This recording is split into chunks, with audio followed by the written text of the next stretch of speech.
What's up, folks, and welcome back to Dyce Reacts, where we are staying in Australia tonight. Oh yeah, we are going to be checking out, is Melbourne still safe? What's changed? Right side checks one out. We ain't going to waste no more time. We're just going to get right into it, folks. We're going to get right into it. Oh yeah. You've been thinking about moving to Australia and perhaps you're considering Melbourne. But lately you've heard stories about car thefts, home invasions, street violence. And now you're asking, what's happening over there? Is it still safe to move? And honestly, I get why people are worried. I've actually been getting heaps of messages from people all over the world that perhaps are moving to Australia asking me what the hell is going on with Melbourne. Some of you have been telling me that you were decided on moving to Australia, specifically Melbourne, because it's a well-known fact that Melbourne has been considered one of the most livable cities in the world. But now you're reading the headlines and you're not so sure. So let's talk about it properly. Is it really that bad? Or is it just another case of media doing what it does best, making everything sound like the apocalypse? I've personally been living here for 11 years now, and I've seen firsthand what's changed, and I'll share the real picture and not just what the headlines say. So if you're interested, keep watching and let's get into it. Okay, let's start with the statistics and the facts, no sugarcoating. For those who are not aware, Melbourne is located in the state of Victoria. And according to the most recent data from Victoria Police, there's been a 17% increase in recorded offences compared to last year. That's roughly 627,000 offences in 12 months. And yeah, that's the highest in about a decade. Now, what's gone up the most? First, car thefts, over 40%, theft and property damage, which is also trending upward. And there's been a massive rise in repeat offenses, which basically means that the same people are offending again and again. So they basically get released on bail and keep offending, which is insane. And this is a policy/political issue. I'm not going to get into that, but it's insane that people who are on bail keep offending and then they keep getting released. Now, as I said before, many of you keep messaging me on Instagram, etc., asking me what the hell is going on here. I'm going to be brutally honest, and perhaps some people may get offended or may not agree whatsoever, because this is borderline a political issue. But yeah, the truth is I no longer feel super safe in Melbourne, and that's a shame. And this is not because of the headlines, but things keep happening to us, to me and my partner or friends, almost every single month. Really? Last year, my partner got his tools worth thousands of dollars stolen from our garage, in the building. So I was living in an apartment building, a group of teenagers, they broke in and they stole all his tools. It was heartbreaking. Before, perhaps I would leave the door unlocked, not very worried about what was going on. Now I'm locking it all the time. 2 months ago, we went to a get-together at one of my mates. It was 11 p.m. We get out of the house, we go to the car, and one of my mates had parked in front of me. His car wasn't there anymore. It had been stolen. So so many friends. Alex, who was recently in the channel as well, his scooter got stolen twice or 3 times already, which is insane. Another friend, Andre, has... Yes, things have been changing in Melbourne, but where they live currently, whether it's like a state, a city, town, or whatever they live, crime wasn't really a factor in terms of, like whatever they experience. But she's saying that as of late, even where they're living currently, there's an uptick in all of those things that she mentioned in the headlines. It's starting to affect her. So she's seen it firsthand. So, damn, that's gotta feel a little bit frightening in a sense. It's kind of concerning if I was in her shoes. 3 times already, which is insane. Another friend, Andre, as well, his motorbike. So it keeps happening. Or people breaking into cars and then stealing all the climbing gear as well, worth thousands of dollars. So it's not normal, and it's not the Melbourne that I used to know. That's the truth. So yes, the city has changed a lot in that sense, and I feel that the change has been after COVID mainly, but I think it's been the past 2 years. So that's a sad reality of what's happening here. And it's interesting because in the rest of Australia, I understand that crime rates are actually going down, but it's only Victoria. where it's happening. Now, having said that, apparently the current state government are implementing more and more policies related to youth crime. So hopefully those work. But the good news in general, as I said before, is that Australia continues to be one of the safest countries in the world. So in that sense, it's still safe. But when you live here for that long, the contrast is very noticeable. And another thing that I want to clarify is that, again, Australia is super safe, safer than most places. Most of the thefts are not at the level of what perhaps you see in South America, so don't worry about that. But it's still pretty hectic, and again, very noticeable when... I mean, it's even unfair to use South America in terms of in the comparison aspect, because South America, especially like Brazil, man, it's ridiculous, man. I mean, it's not even fair to compare Australia to like a place like Brazil when it comes to crime, because man, it's ridiculous over there. I'm telling you, it's ridiculous. Like what? I don't know how people could even. I mean, some people don't have a choice because they can't afford to come out from their environments. But man, it is horrible, man. It is horrible. So don't worry about that. But it's still pretty hectic, and again, very noticeable when you've been living here for a while, and the quality of life used to be amazing, and it still is, but this, you need to be way more careful, yeah? I guess that's the main thing that's changed. And I'm clarifying this because I'm seeing a lot of panic out there. People actually considering changing their plans. Instead of coming to Melbourne, they're going to go somewhere else or even leave the country. If you want to do that, do it. But it's not for panicking. Yeah, you can still walk down the street very safely. And this doesn't mean you'll definitely get carjacked the moment you step off the plane, you know? Or it doesn't mean that the city is a no-go because it's super dangerous and that you should fall into consistent paranoia. Yeah, but what it does mean though is that there are increased risks, especially property crime, that deserve awareness. But you're still walking into a city that's pretty safe, yeah, just less naively than before. And again, you do need to be extra careful.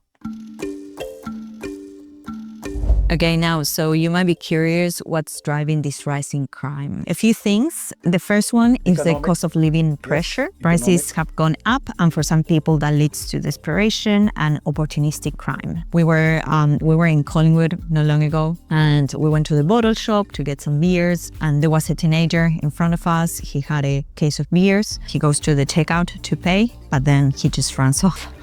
So yeah, those kind of things as well are happening a lot. It must be the cost of living pressures, I'm not sure. The second reason is repeat offenders. As we said before, a group of people committing multiple offenses again and again. And the third one is opportunistic theft, leaving your car unlocked or leaving valuables in plain sight, and then boom, they're gone. Tradies as well, they have vans, for example, and tools in the van, they get stolen as well. So now again, it's not that Melbourne has suddenly become a violent city overnight. It's just that petty and property crime has become more frequent, and in a city that used to be one of the most livable cities in the world and so peaceful, suddenly this is a massive shock, I'd say, and I think that's why it's so noticeable again. So overall, if you're asking, is Melbourne safe? My response is yes, it is safe, but not as it used to be. And it is way safer than most big cities out there. Yeah, so I need to clarify that. But it's not risk-free. Yeah, you can't be naive and you have to be careful. Gotta put your guard on.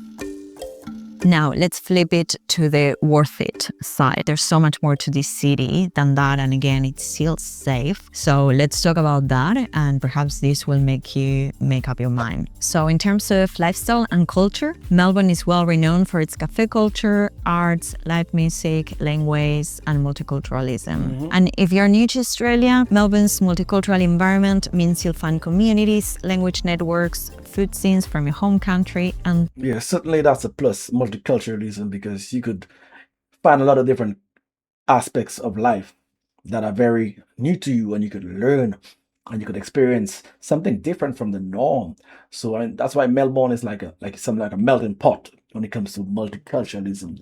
So if you're someone that really likes to, get to know different cultures, aspects, definitely, from what I've researched, what I've watched, it's the perfect place. Those can help make a place feel safe and more familiar. And if you're moving here for the whole quality of life package, such as easy access to parks, nature, beaches, good healthcare, Melbourne still ticks all of those boxes. You've got amazing job opportunities here, access to good education. Melbourne has some of the best universities in the world, good infrastructure, and most importantly, a sense of community. You can still walk around South Bank, grab a 10 out of 10 coffee in Best of both Fitzroy, worlds. catch a gig in Brunswick, and feel perfectly safe doing so. Just maybe don't leave your bag on the front seat of the car while you go get that coffee. Yeah. Because I guess that's the real difference now. It's less about fear and more about awareness. Precaution. And despite the rising crime, in my personal opinion, Melbourne still offers one of the best overall lifestyles in the world. Leave a comment below if you agree or disagree.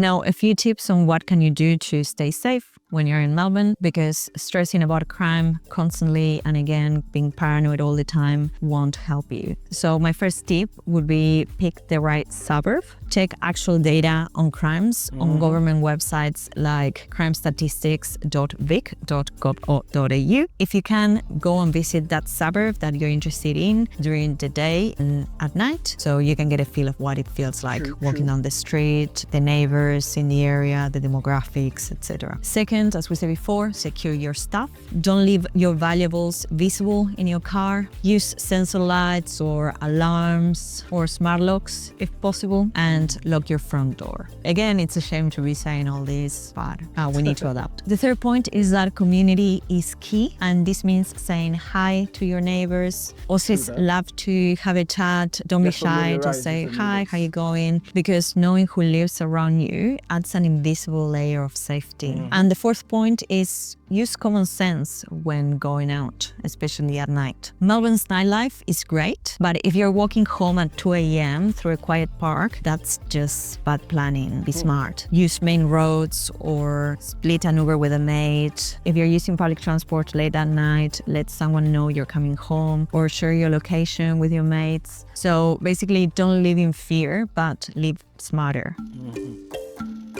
In conclusion, no city is perfect, and the brutal truth is that Melbourne isn't as innocently safe as it was 10 years ago, but it's far from unsafe or dangerous. And if you're coming from overseas, you might still find Melbourne feels incredibly safe. Yes. You can walk around during the day, use public transport, explore, all without a major worry. So for most people, the positives massively outweigh the negatives. So yes, in my opinion, it's still worth it. The only reason actually why I would move out of Melbourne now is the weather. You probably saw my other videos on Melbourne. I never cared about the weather, but lately it's been awful. That's really impacting my mood. So that's the only reason why I would move out of here, and not so much like the petty crime and all that stuff. Wow, this was very informative, very realistic. And at the end, like she said, that depends on where you are coming from. Melbourne will be like a dream come true in terms of when you look at petty crime and all those violent crimes.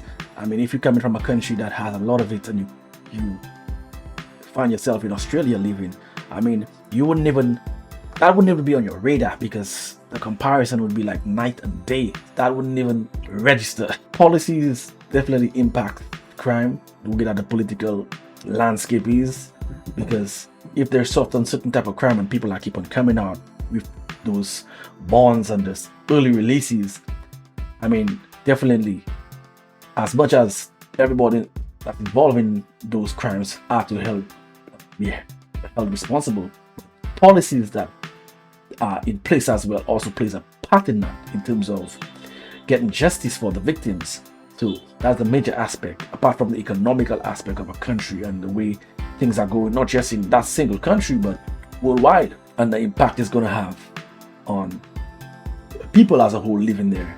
So none of those things are an excuse for crime, but we can't be naive or turn a blind eye to the factors that are causing those kind of issues. And also something she didn't mention and people overlook, parental issues also plays a factor in coming from single parent homes, children coming from those single parent homes. which are not necessarily the fault of the children, but I'm just stating the fact that single parent homes, it also plays a factor. So that's where it comes back to parental issues, and that's a factor. I don't know, especially in the political scene, they love to overlook. No one talks about that aspect when it comes to crime and the violent nature of the crimes that are happening. When you look at parental issues, especially single parent homes, you realize the correlation of those things. And politicians don't really touch on that at all. They don't. That was very informative as a whole. I didn't even had an idea that Melbourne had an uptick in crime of nature. I mean, from outside looking in, it's invisible. But someone that's been there for a while, they can really see the little differences as it progresses. If you want to see that long genre action that I do, hit me on Dyce Reacts, where the music reactions. This is where I'm going to be making my exits. So until next time, peace out.